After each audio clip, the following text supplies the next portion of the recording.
Well, hello everybody. This is Manoli here with Manoli's Musings, the first episode of the year 2026.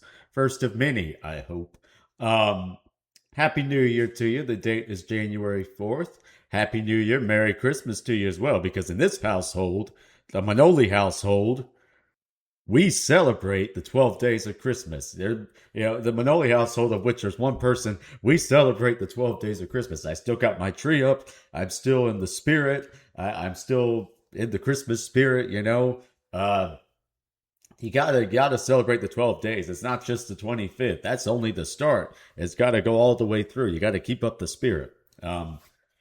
So yeah, Merry Christmas to you. Happy New Year to you. I hope everybody's doing well so far. I hope everything's good. I'm trying to figure out where I left off the last show. I think it was around November, like beginning of November, late October. So I believe I was doing Carmen with Charleston Opera Theater the last time I made a podcast. So, the last 2 months of the year for me are always super busy. I got performances, I've got birthdays, I got holidays, I got all kinds of stuff, work, travel, all kinds of stuff going on. It's busiest time of year. Of course, it's busy for everyone, but yeah, it's just a whirlwind. So we were doing Carmen, and it went well. We did three performances. It's one of my favorite operas. It was a good time to be in it. Uh, I think the audience liked it. Or I think musically it was good. Artistically it was good. The stage looked great. The lighting was great. Singing, acting. It was a good performance. All three of them. Although something did happen on the second performance. There was an incident. Now I don't know exactly know what happened, and the footage has recently been posted onto Instagram and Facebook by our Don Jose Johnny.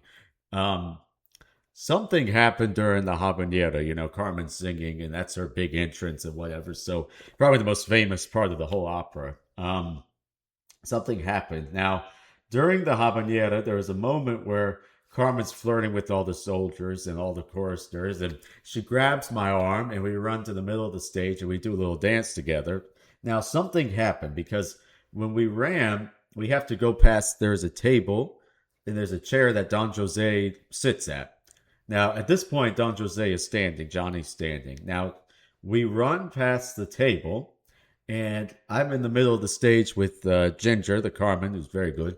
And we're doing our little dance, and I just hear a crash, and I hear Johnny go, "Oh gosh," or something to that fashion. And then I just hear a boom and a crash, and he says, "I'm okay, I'm okay." And I was like, "What the hell happened?" Now, I don't know what happened because I remember this vividly. All I heard was a crash. We ran past the table with the chair. I didn't feel anything. I don't remember kicking anything or knocking anything over. But at the footage, all you see is me go by with Ginger.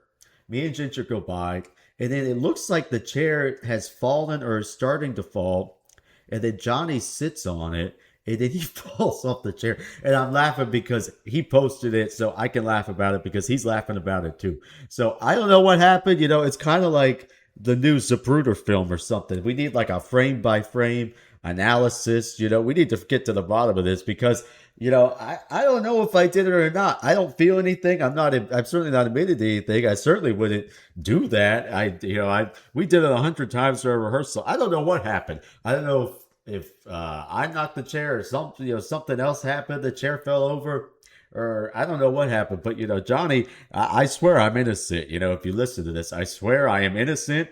I am declaring my innocence. I know we need to get the FBI or the Warren Commission or something on there. Of course, I don't know how good a job they did last time to get to the bottom of this because the footage is inconclusive. If you ask me, it doesn't look like I did it, but Poor Johnny. I feel bad. I'm laughing because he's laughing, so it's okay. I wouldn't laugh if he was hurt. He was fine. It's just one of those funny moments on stage that happens. So, if it was me, I apologize, but I don't think it was. I'm certainly not. I'm not claiming responsibility for this controversy. But other than that, it was a good show. um, Yeah, and if you want to take a look at the footage, it's on Johnny's Instagram. So just putting that out there. It'll clear my name, or whatever. But I digress. But other than that, it was a good show. And then the week after that, I went with my dad, and we went on a. My dad's in the travel business, so he'll get invited on these. He gets invited to a lot of these inaugural cruises. So what they do is when they have a new ship, they'll have like travel agents or industry professionals or people in the company, or they'll invite people or loyal, super loyal guest or something. I don't know. They'll invite them to go on the ship for like 2 days just to get a taste of it. So the weekend after Carmen, we hop on the ship, we hop on the plane, and we go down to Fort Lauderdale, and we get on the ship. Um, and what's interesting is, I've been on a few of these inaugurals, but it was the Celebrity Excel, which I like Celebrity because, Celebrity, A, they're nice ships and they're beautiful and the food's good and it's classy and whatever. They're good ships.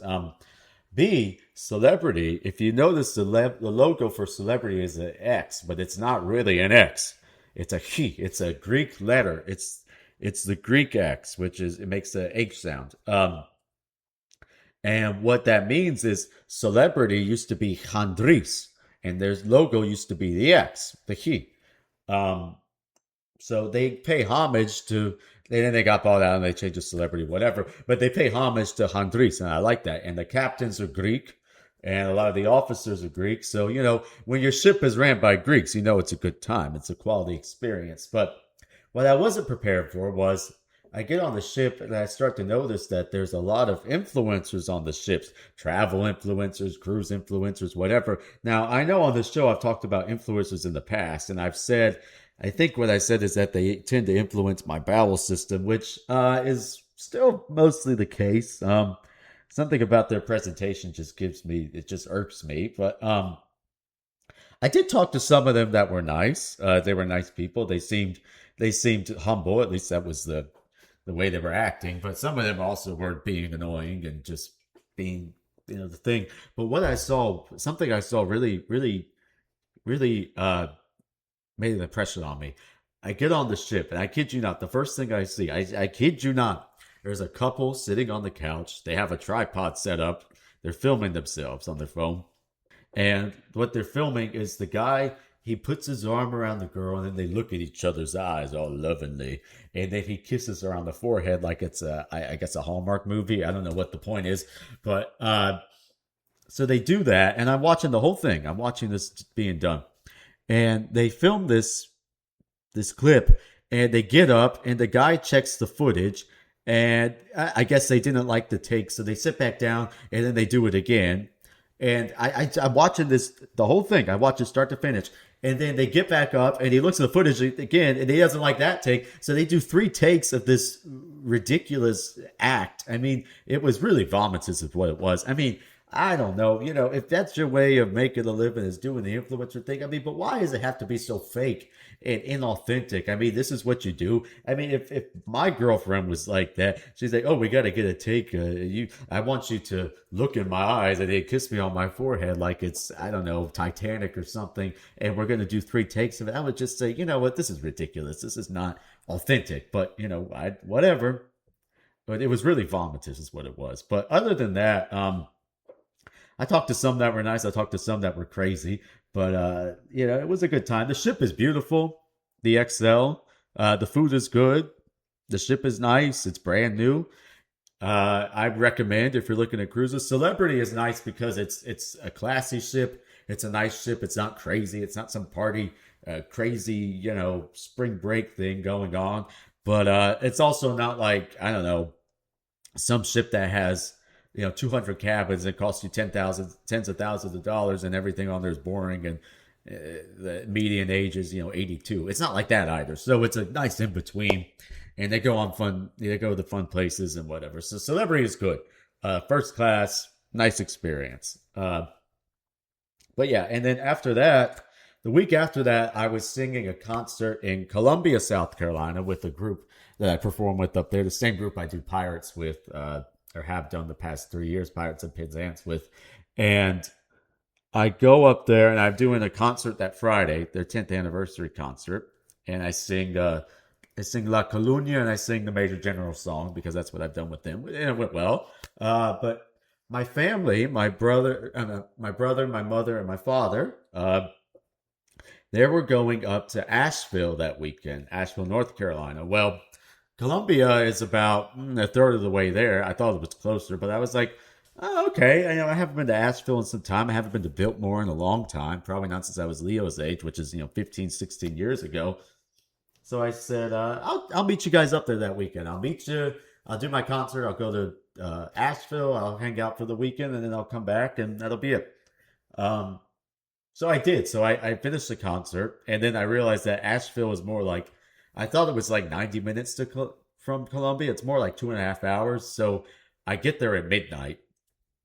I get there and I just walk in and I go to bed. And then the next day, we were gonna do the Biltmore House at night, and then they have this King Tut exhibit, which I'll get to, and we were gonna do that in the afternoon. But during the morning, we had nothing to do, so we're walking around the grounds. We're staying. They have two hotels there. They have the Vanderbilt Inn, which is the original, which I stayed at when I was a kid, and that one's all swanky and it's all that one's like the nicest one. But they also have the Antler Inn, which is by the village and next to the winery and stuff, which is it's still nice, but not quite as I don't know swanky as the Vanderbilt Inn. But I was glad we were staying at the Antler Inn because I walked up to the Vanderbilt Inn and it was dry, man. It was dry, dry, dry like toast, like in my big fat Greek wedding. It was dry like toast. There was nothing going on. They had some guy. There was no bar. There was no nothing. They had some guy playing guitar, all depressing. Like I felt like I was at some hippie coffee shop or something. Not at the Vanderbilt Inn. I wanted, there should be, I don't know, there should be action there. It was boring. And everything it was small and boring and dark. I was like, this sucks. I'm glad we were staying where we were. There was action. They had bars, they had TVs, they had people. It was by the village. There were lights going off and Christmas music. It was nice. It was way better. But moving on. So that morning, I'm walking around with my family. I'm walking around with them, and they had a blacksmith, but that was pretty cool. I watched him for a while. They had a blacksmith. I walked around like the farmland and the stables or whatever. Yeah. So, but we were trying to figure out what to do during that morning because we had King Tut later and then the house at night. And they had activities there. You could do horseback riding, you could do skeet shooting. They had all kinds of stuff, fly fishing. But my mother told me and my brother, she's like, "Do y'all want to rent bikes? We'll go ride down the paths." I was like, "Yeah, sure." I haven't done bikes in a while. I haven't done a nice bike ride. I don't have a bike. It's not that I don't like it. It's just I really don't have a. There's no drive for me to do it here in Charleston. But this is Biltmore. The grounds are nice. All that stuff. The Vanderbilt. They built this nice palace there. They built the village and all kinds of stuff. They have animals there. I was like, oh, this will be nice. Rent a bike, go ride around. The mountain. You see the mountains of Asheville around you. It's really pretty. So I said, yeah, that sounds good. So we set off, and I swear I haven't ridden a bike in years. I don't remember the last time I've ridden a bike before this, but that's like they say, you never forget how to ride a bike. And I didn't, but we set off, and Leo and my mother are taking way too long, so I just leave them in the dust. I'm like, okay, you guys have fun, and I'm riding down this path. The air is crisp. The sun is out. The birds are chirping. I'm looking at the fields and the plants. I'm riding next to a river. I pass a hill that has sheep and goats and the herding dogs, and I see deer and birds, and there's otters playing in the water, and it's really, really nice. The path took you to the backside of the Biltmore house, and there was a pond there, and it was reflecting in the water. There were otters playing, there were birds chirping. It was very idyllic. It's like, oh, this is nice. This is the beautiful, beautiful Biltmore estate. And they had told us, they said, okay, this path will take you to the back of the house, and then there's gravel path that takes you up closer to the house. It's a little more challenging, but uh, you could take that path. I'm feeling good, man. The wind. I took my helmet off at this point. The wind's in my hair. I'm feeling good on this bike. I'm like, yeah, I'm doing good. It's exercise. It's good. It's activity. I'm in nature. I'm doing something. This is good. I feel good about myself. And yeah, I'm gonna take the path right up to that house. I'm gonna take the path. I'm gonna do it. Yeah, I don't care if it's harder. I'm gonna do it. I can handle it. I'm feeling good. So I set off, and it starts off. I'm going downhill, okay, and I'm crossing a bridge, and I said, all right, so this is the path to get to the house, and I'm feeling good. I'm going fast. I cross this bridge, and I'm going downhill. I'm going downhill, and I'm feeling good, man. I'm like, this is great. This is beautiful. I feel good. And I'm going down this path, and what I'm not paying attention to is that the path is switched from paved to gravel. And when I say gravel, it's not like a gravel road that's all, packed together. This is like rocks. And I'm not paying attention, and to that at least. I'm not paying attention, but I'm looking at the path, and there's trees to my left, so you can't see what comes next. But I see that the thing that I'm going down this path, and the very first thing is like a sharp left. It's like I swear it was 90-degree left. It's a sharp left, and you can guess what happened next. I was going fast, and a few things happened at once. I cut my wheel to try to make the turn. The thing stops. I get launched out of my seat. My ass is in midair, and my brain goes, "Oh, you know what I'm thinking? Oh, whatever." And my mouth, all I could get out was, "Rah!" And I land. I felt like I was in midair for 30 seconds. I swear. All I did was I stuck my hands out, and I land on my hands. Which thank God I didn't land on my head, but I felt like I was in mid. I would like to see a slow motion of myself in midair. I land on my hands, and I just skid across these rocks, and I just lay there for about 10 seconds. I'm like, okay, well that sucked, and so I'm like, okay, I got to get myself up because somebody could come down this path and they're not going to see me. They just run right over me, and that would be even worse. So, okay, I get up. I get up on my knees, and I put my hands on my knees, and then I'm like, okay, my head's not, I ain't hit my head. My knee is banged up, my left knee. And then I look at my pants, and there's blood all over my pants. And I look at my hands, and there is blood, and blood just streaming out of my hand, mostly my right hand, but the left hand was banged up too. I mean, it was nasty. And then I got, my elbow was messed up. My jeans were ripped, and then there was blood on them. The jeans I've had since I was 19 years old. They got ruined. But I'm looking at my hands, and then the pain starts, and I'm like, oh, this sucks. So I'm just sitting there. I'm like, okay, what do I do? I mean, what can you do? There's nothing you could do. So I'm just like, well, my hand is scraped. My hand is still messed up. It still doesn't look right. I mean, this is going on 6 weeks now. And I'm like, well, there's really nothing I could do except go back and try to get, first aid. So I just a bandage or something. So I just get on the bike, and I start back, and I'm trying not to grab the handlebars because it hurts. I'm in pain. My knee is banged up. I feel like I got hit by a car. Um, and I'm riding past, and I pass Leo and my mother, and they're like, "Oh, what's up?" And I'm like, "Hey," I just kind of go past them. I didn't want them to see all the blood. I'm like, "Hey, I'll see you later," and I just go right past them. I go back. I make it back to the barn. Felt like it took forever. I go in there, and I just tell them, I'm like, "You may want to disinfect these handlebars." And I show them there's blood everywhere. I mean, I'm dripping blood. There's blood on the handlebars. There's blood on my clothes. Uh, and they're like, "Oh, okay, we got a first aid kit right here." So they give me, what do they call them? Antibacterial wipes, and that, boy, did that hurt. And then I put a bandage on it, and I'm talking to them, and they're like, "Well, what happened?" I was like, "Well, I was starting down the next path, and I wiped out right at the foot of that turn there." And they're like, "Oh yeah, that's a very common wipeout spot." I'm like, it would have been nice to have warned somebody of that. I mean, let me tell you. I mean, they're like, "Oh yeah, it's a common spot. We've had people way worse than you," and I'm like, I mean, what the hell? Like, I mean, could you at least put a sign there? I mean, I find it hard to believe that the Vanderbilts, they can afford to build the largest house in the America, and you can afford all this land, but you can't afford to put a freaking sign at the foot that says, "Hey, slow down. There's a sharp turn ahead." Are you kidding me? I mean, George Vanderbilt would be very disappointed. Okay, you guys need to put a sign there. And I'm not trying to blame people for my problems. I don't believe in that, but my gosh, why can't you put a sign there that just says, "Hey, slow down, sharp turn"?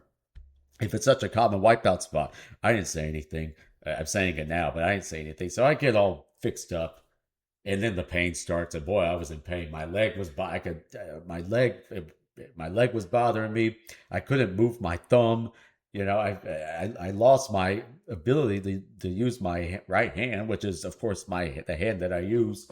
Um, I mean, eventually the pain went down and it went away, but oh man, it was painful. I couldn't move my thumb without it was bad.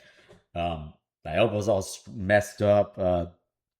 So, yeah, I mean, no good deed goes unpunished. You think you're doing something good, you're being active, you're in the great outdoors, and then when, I mean, it just all goes to hell, is how it is. No good deed goes unpunished. So, anyway, I'm miserable now because I get all banged up, and we go to this King Tut thing, which, I mean, was okay, but it was kind of lame because, I mean, I knew nothing there was going to be authentic. It was just replicas of stuff that they found in his tomb or whatever, which I guess is interesting. And I'm like, what does this have to do with Biltmore? And they're like, oh, well, one of the Vanderbilts was interested in Egypt and went there. And I was like, oh, okay, that's the connection. That's really interesting. And where I'm in there, my hand is uh, oozing blood, and I'm in there and I'm all banged up. And what they did is that they took you around, and there was a theater that was showing like some 8-minute film about the Vanderbilts in Egypt and King Tut. It's some nonsense. It wasn't interesting. I don't remember a thing about it. What I do remember is that I was waiting at the theater. We were the first in line to go in after the next group. And the doors open, and the other group starts to leave. And there's a lady standing there. She's shorter than I am, and she's older than me. And I start to move in, and she's like, "Well, where do you think you're going?" And I'm like, "I'm sorry, I'm just going to into the theater." She's like, "Well, who told you you could do that?" And my dad's like, "Hey, lady, what the hell's your problem?" And she's like, "Well, where do you think you're going?" And he's like, "Well, where do you think we're going?" I mean, you ask a smart ass question, you get a smart ass answer. And she's like, "Well, there's no need to get upset." I said, "I think you're upset."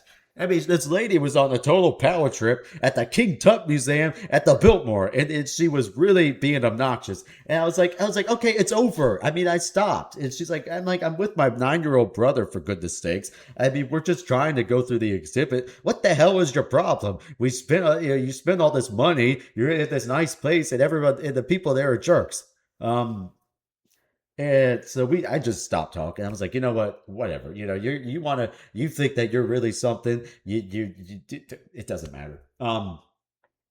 But she's like, "I'm not upset." I'm like, okay, yeah, whatever, lady. And then she finally says, "Okay, now you can come." And I was like, "Yeah, thanks." And I just walked in there and sat down. But I mean, my goodness, I'm already pissed off. I'm all banged up. My hand is gush of blood, and then I got to deal with whoever having a complete power trip. Let me tell you, it's not that big a deal. Okay, it's not that big a deal. You can calm down a little bit. Okay, it's ridiculous. The exhibit was whatever. I was annoyed after that, but anyway, then we had a nice dinner, and then we went to the house. Which I hadn't seen in 15, 16 years. And it was at night. It was all lit up and decorated for Christmas. And it's beautiful. It's beautiful. It's nice. But I got, once you've been to like Versailles and all those places, it kind of seems, hey, listen, it's impressive. And I'm not knocking it. It's beautiful. It's well designed. It's whatever. It's interesting. Yeah, they have the bowling alley. And that's another thing. You can build a house with a bowling alley, but y'all can't afford a sign on the bike path. And you can't afford nicer people to work at your King Tut exhibit. But I digress. Whatever. But it was nice at night. It was all lit up, and they had carolers there. I mean, I got to be honest, they weren't very good. I don't know what choir that was doing it. They sang the Hallelujah chorus, and I swear it was like down a fourth. It was ridiculous. I mean, you can't. The Hallelujah chorus is in D major for a reason, people. You can't sing it in A. It doesn't make any sense, but whatever. It bothered me. But yeah, they weren't very good. But they did have some nice instrumentalists that were pretty good. The house is the house. You know, it's pretty. I told Leo, I was like, man, imagine playing hide and seek in this house. It must have really been something. It's impressive. It's pretty. They have the stable and the kitchens and the bowling alley and the pool, and it's pretty. It's definitely different than what you see in most American homes, especially uh, nothing like that. I mean, it's a pretty house. They had a nice tree. Yeah, I'm glad I saw it. I haven't been there in a while. It was nice. But anyway, and then I drove home the next day, of course, in excruciating pain because I couldn't use my damn hands. But it's okay, you know. It's only 4 hours of misery. It's fine. You know, I figured it'd be a nice weekend. All I get is a busted up hand. I get yelled at the King Tut exhibit. No, it was fine. I'm trying to make a funny story here for you. I hope you're enjoying it. What the hell did I do after that? Oh, I had a concert I was singing in with Sarah Brightman. I got a call from a local chorus guy that I sing with here. He's like, "Would you like to be in a concert backing up Sarah Brightman?" And now I really like Phantom of the Opera. I know not everybody does. I like it, so I'm like, yeah, I want to back up Sarah Brightman. Are you kidding me? The OG Christine Daae. Yes, I'll back up Sarah Brightman. But it was an interesting experience. You know, I never done like such a produced concert before. Like it's a major tour, so they were going all across America. She's doing her Christmas thing. So, I mean, it was interesting because they gave you a headphone that kind of gave you the beats because you can't see. I couldn't see anything. I could barely make out the conductor. I couldn't hear anything around me because I had this headphone in. I'm not complaining. I'm just describing the experience. Although the people there were really obnoxious about the headphones. They're like, "Don't take the headphones with you when you leave. Don't take the headphones with you." I'm like, "All right, you know what? Why I want to do? I want to come back here. I'm going to take every single stand that has the headphones. I'm going to take them all." I mean, just so worried about the headphones. They must have said it 25 times, but it's okay. I'm like, okay, you know what? You guys need to calm down. I'm not going to take your damn headphone. I will leave it at the stand like you asked the first 10 times. Um, I was like, I just wanted to take it just to get under your skin there, but I'm sure they would have found me and sued me. Um, what was I saying? I don't know. I mean, I hope they wash or clean them after every use, but whatever. Other than that, the conductor was really nice. He was nice. I swear I couldn't see anything. I mean, I looked out, and this is at a auditorium that has 2,000 at least 2,000 seats. I couldn't see anybody in the crowd except there was one lady on her phone that was lit up, and I could see her face looking at her phone. I was like, you know what? Now I understand why they make that announcement that it's distracting or whatever because I could see nothing, and I could see her staring at her phone. I was like, I wanted to say, "Hey, lady, I could see you. Turn it off." But other than that, it was a lot of music to learn. We had rehearsal that day with the conductor, and then a little bit of a sound check with Sarah in the orchestra.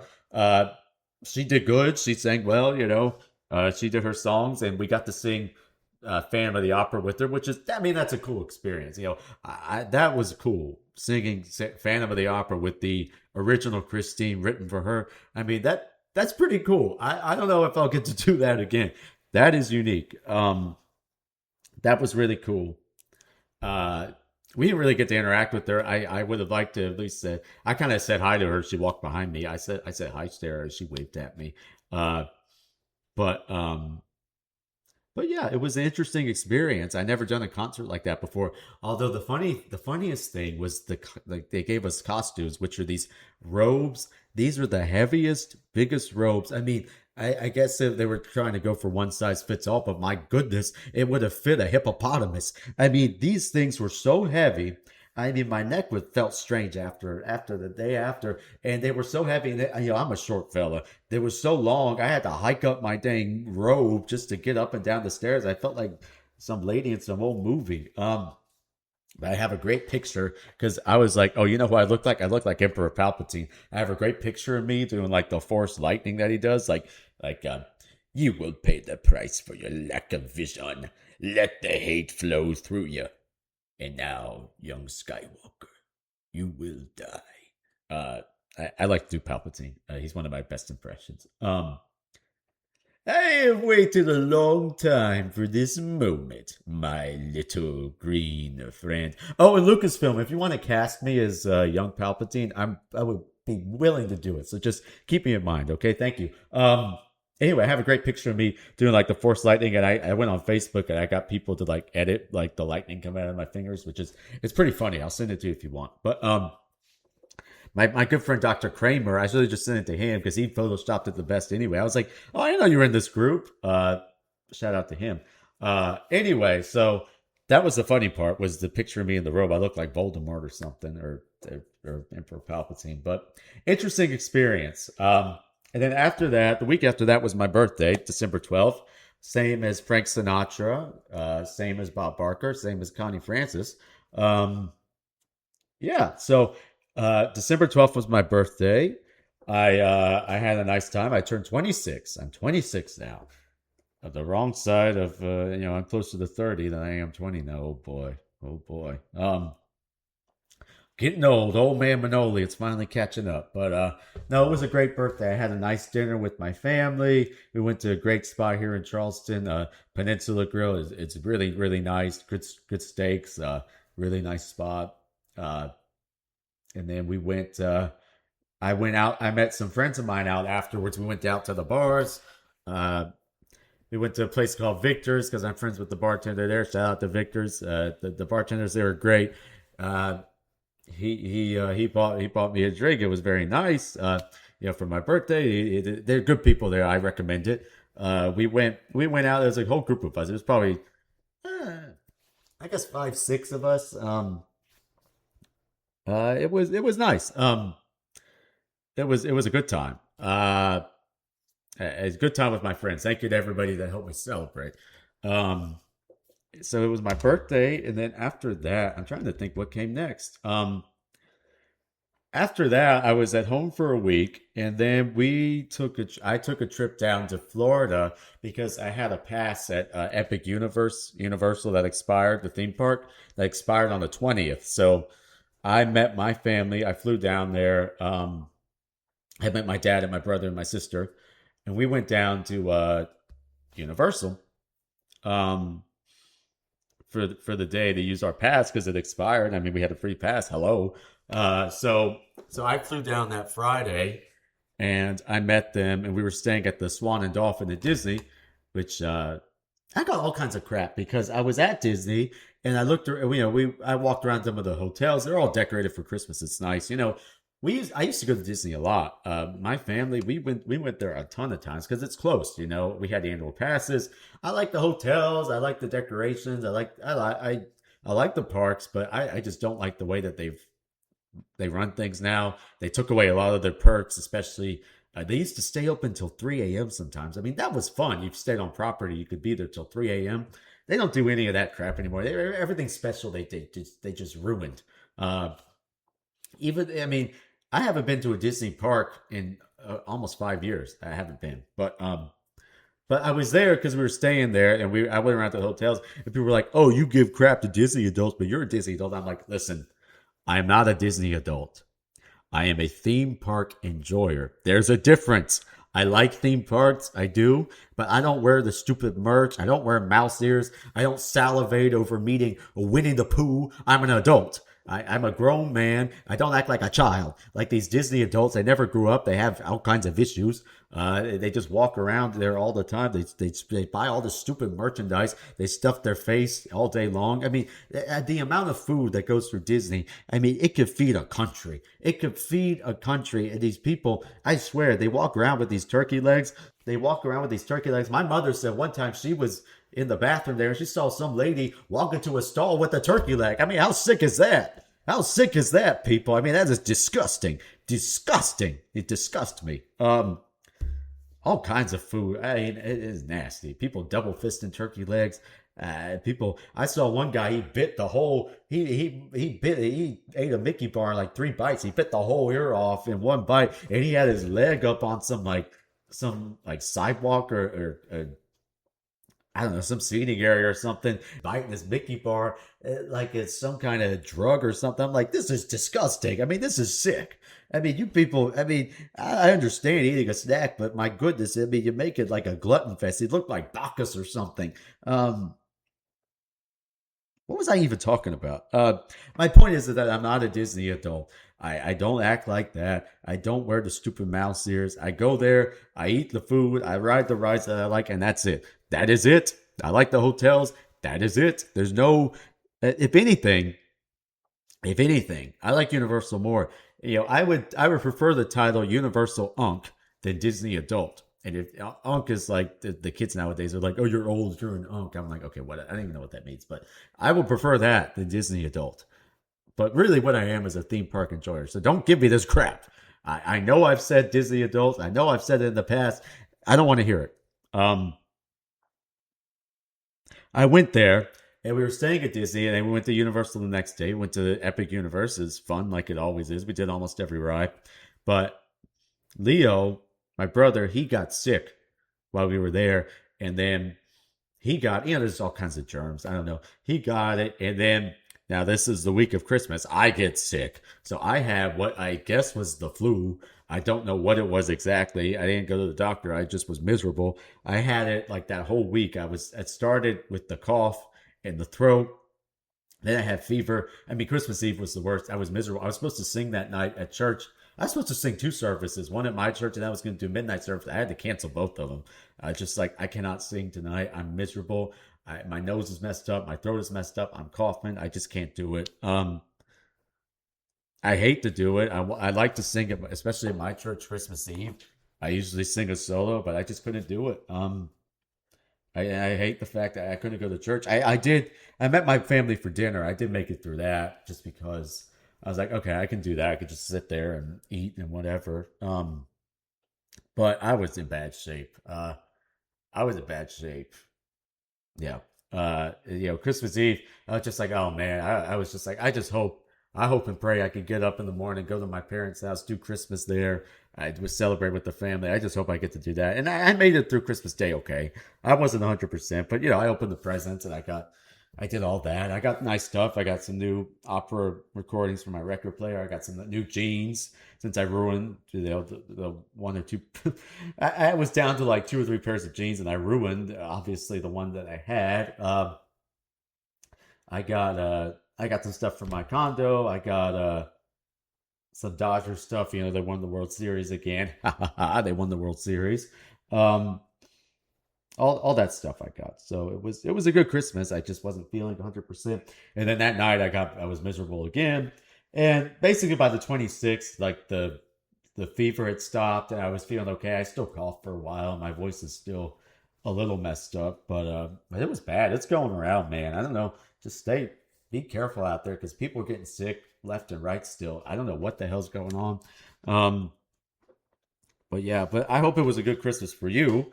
Um, I just watch movies. You know what I watched for the first time? I never saw It's a Wonderful Life. I don't know how I never saw it, but I I heard it was a classic and I just never got around to watching it. I finally did.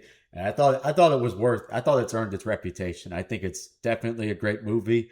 I love that the first like 75% of the movie is just or 80% really is just developing the character of George. And Jimmy Stewart is awesome and Donna Reed is beautiful. Um very lovable. Uh, and that Mr. Potter, what an ass! I mean, Lionel Barrymore. I mean, I give it to you because you really made me. I hated you. I mean, what an ass that guy was. But I love that they developed the character, and then you really felt bad for him. His life. I mean, it was just he always sacrificed. He gave up opportunities to help the people of the town and to live up to what his father wanted, his father's wishes, and to help his family. But he just felt bad for him. It's like, man, can't this guy catch a break? And I mean, you understood why he was distraught at the end. And then Jimmy's acting in the scene at the bar where he says, "I'm not a praying man, but just show me the way," and he's crying. I mean, it was really good stuff. And he had just come back from World War II. Uh, he had just come back from World War II. I believe he was fighting in the Air Force. And he had had experiences that it came out on screen. He said that was real, and but the whole thing is good. Even the I mean, everything is good from start to finish. I mean, the sequence at the end with the angel, uh, excellent. I love that the ending. He finally called a break. The people finally came through for him. It was. Some might say it's cheesy or corny. I don't think so. I think it earned the ending. I think Capra said that he made it as a response to like the spirit of nihilism and that was going on in the West at the time, and he made it as a response to that. And I think he did a good job of it. I like that he did that. It really it put value on life, and it was. I like the message. I thought it was good.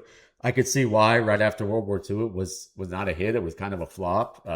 People were probably just like, people were messed up after World War II. I mean, they had their whole worldview just was shattered by. I mean, what an awful conflict. I understand why people might have written it off back then, and it's kind of like how the life of the movie has mirrored the life of George, because at the end it came back around and people saw it was a classic and they admired it and they put it back into popularity. So I think it's interesting how it kind of mirrored itself. But anyway, I didn't come up with that. Somebody else said that. I was like, oh, that's a good point. Good movie. Let's see what else. So we did Christmas. I finally felt better, and then there's always that period after Christmas, the in between, between Christmas and New Year's. It's like, man, what do you do? You don't feel like working? You don't really feel like doing anything. So for New Year's, I went out. I met some friends of mine. I went to my friend Alex's house. Alex, I've known since I was in first grade, or earlier than that, kindergarten. I've known Alex. We've been friends since about third, fourth grade, and he's a good friend. I went to his house, and then a whole big group of us. Some people I went to school with, some mutual friends, some whatever.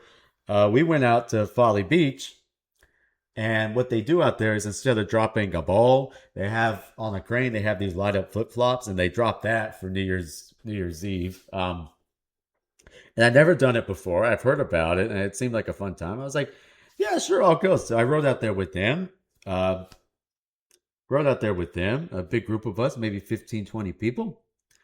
And we're trying to go into this bar called the Sand Dollar. Now, the founder of the Sand Dollar was good friends with my grandfather.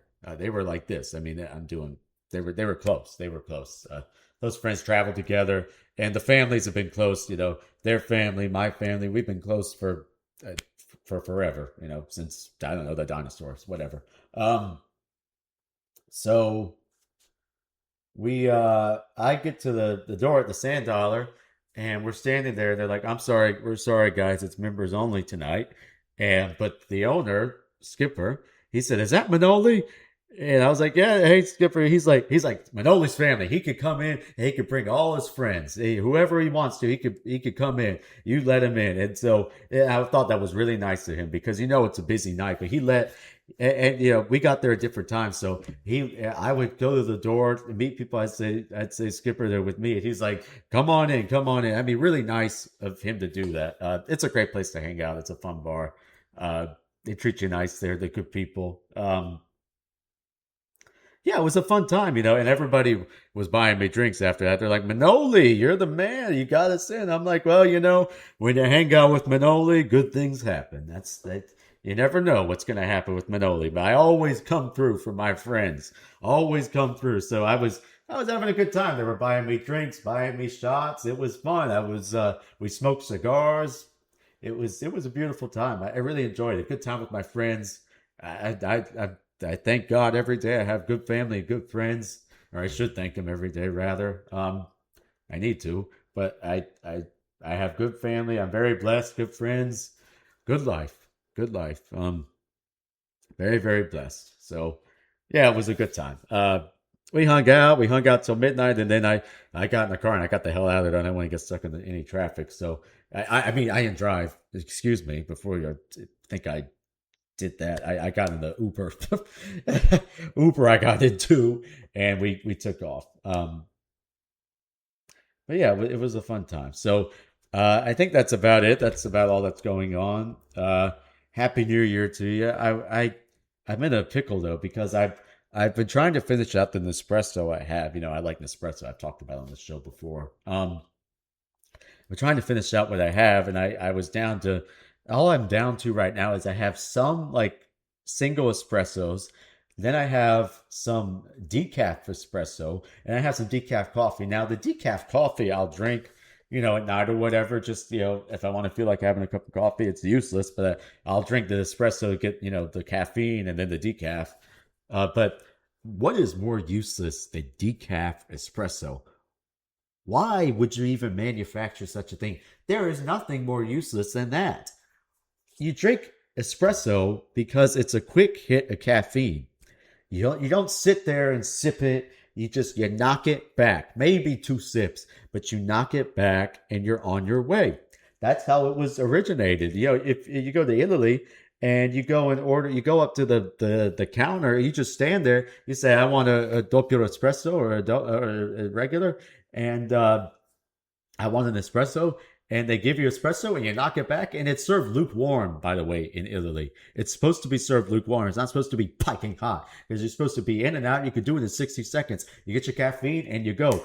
So why would decaf espresso exist? Because you can't sip and enjoy it like just for the flavor. So why would it exist? I don't understand. Who would buy such a... Why do I have it? I don't remember buying it. It must have been... They did these variety packs, and I used to buy those, but then I figured out that I got stuck with a bunch of crap like that, so I still have some. I need to finish them, but, yeah, I don't want to waste them. I paid for them, so...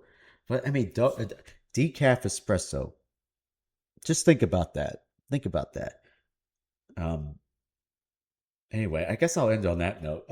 So yeah, it was a great holiday season. You know, I did get sick and I did get, but you know, and here's the other thing. I took a trip to Asheville. What did I get in return? I got a nasty gash on my hand and I got my leg all beat up. I don't know. When's the next time I get on a bike? I went to Asheville. I got that. I went to Florida. And I got the damn flu. So what? I should just stop going places. Is what I should do. I need to sit here and focus. But I love going places. Who am I kidding? I'm not going to stop. So.